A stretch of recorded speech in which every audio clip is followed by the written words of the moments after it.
Hey y'all, welcome to my channel. I'm Shay, your local numerologist. Make sure you guys like, subscribe, share. Make sure you are subscribed to my other channels, Queen Spirit 1126 and Answers by Queen Spirit. All right, so we are to phone number 1. So when you add up all the digits in your phone number and it equals 1, this reading is for you. Okay, so 1 is always a number of leadership. So people are going to call for advice, guidance. They feel like you are the leader, original ideas, and very independent, dominant energy. All right, so for 1, we are going over the pros and cons. So what are the pros for having phone number 1, Spirit? What are the pros for having phone number 1? What are the pros for having phone number 1? What are the pros for having phone number 1? Oh. So what are the cons for having phone number 1? What are the cons for having phone number 1, Spirit? What are the cons for having phone number 1? Damn, very resistant energy. Ooh. Man, very resistant energy. Very fucking resistant. Alright, so we got the 7 of Cups in reverse. So the pros to having phone number 1 is 7 of Cups in reverse. So 7 of Cups in reverse is like seeing things clearly, right? Because the upright is all illusions. We don't know which way we should go. In reverse, it's kind of like, okay, I've analyzed these things and I've made a clear decision. I've decided what I want, and this is the way that I have decided to move. This is the decision that I feel would be best for me and who I am and who I want to be. Let's clarify the 7 of Cups. And we got the Emperor, structure. Emperor is a leader, a father. 1 is a very masculine energy. Very masculine. Listen, if you have too many 1s in your life, it can be very hard to take advice from other people. So let's say you're the first zodiac sign, you're a life path 1, your phone number 1, you have 1s all throughout your numerology chart, like your generation number, attitude number, whatever. You're coming up on 3 or 4 1s. You can kind of be like a little bit obnoxious, right? So if you have leadership in other ways and other places, I would say change your number, okay? So anyway, so the positives are structure, right? Knowing when to leave something behind, knowing when it's time to I'm kind of getting this vibe of let go, right? So with the cups showing up, I'm getting this energy of kind of putting emotions on the back burner.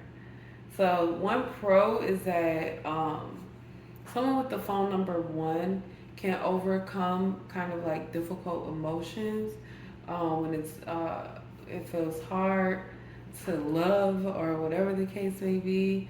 It's something that they are able to overcome that type of communication, be okay with it, and kind of like heal from it. Clarify the 7 of Cups here. We have the Queen of Pentacles. All right, and then let's pick one more. Then we have the Sun. All right. Okay, so we have some pretty powerful cards here. Success. Like this is a number of knowing how to get the bag, right? Very boss-like energy. Again, careful with arrogance, but this is an energy of knowing how to move, knowing when to move. So people may call you and ask you, what's the best way to go about this or go about that? What's the best way for me to become a leader in my own right? You know what I'm saying? So people may call to communicate those things. Yeah, also it's 19. This is a 1. That's interesting. So one energy is very bold, ready to go. And that's one thing that I do see here is structure and being successful, structure and making money, and able to communicate that with people who also need it. Able to create a clear path for people who are lost or needing a direction to be laid out for them. Okay, so that definitely is beneficial. So the cons, we have the Three of Cups. Okay, so to me, this Three of Cups is reading as not taking life seriously at the serious times, or I'm getting the energy of kind of thinking too much of yourself, like people are beneath you. So with the Three of Cups energy, it feels like celebrating with people, struggling with being vulnerable with people. Yeah. So this is a struggle to see others as your equal. Okay. Clarify the Three of Cups. Clarify the Three of Cups. Oh man, we got Seven of Cups upright. Yo, that's wild. Okay, so anyway, we got the Ace of Swords, which represents truth and clarity. Seven of Cups, which is like literally the opposite of clarity. Okay, this is definitely confusion, not knowing which way to go, or having a bunch of choices and kind of being like stagnant in the energy. And then we have the Page of Wands, which is about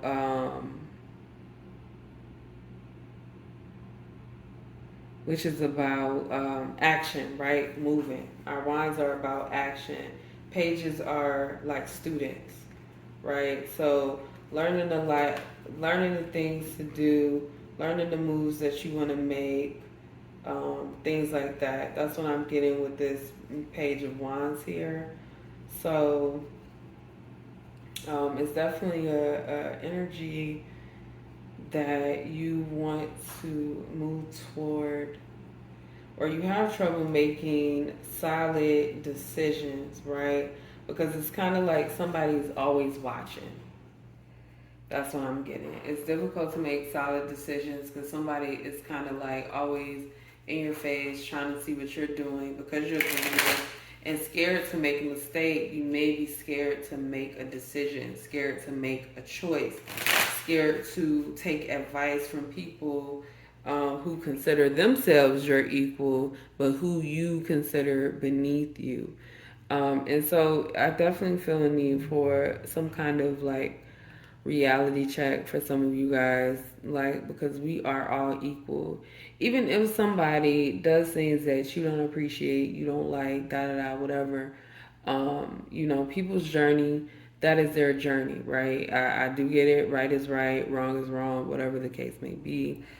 But to put yourself on some pedestal above somebody because you feel like you're smarter, because you have all of your limbs, because you did this or because you did that, is it can be ignorant, but this is some energy that can be fallen into, right? So a lot of thinking. I get a lot of overthinking to the point of kind of destruction, right? So it can stop you from moving forward when you're thinking so much and you don't make a decision.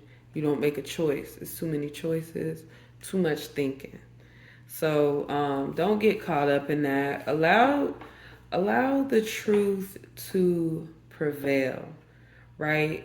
If it's something in your heart that you feel is true, that you feel like you should do, then do it. You have an obligation to yourself and to your soul to follow your destiny, and you can't. Sometimes a good leader has to follow, right? Sometimes a good leader has to look into the crowd and be like, okay, what do you need? They tell you what you need, and you're like, okay, as a leader, I can make that happen. But see what I say about following, because you are asking others, and then, okay, I'll follow your advice. I'll be a better leader. So it is a lot of responsibility here with improvement, because people are seeking and trusting your advice and your leadership. Then it kind of makes you responsible for it. So definitely be aware of that. That's all I have for my phone number ones. Make sure you guys like, subscribe, and share, and I will see you next time.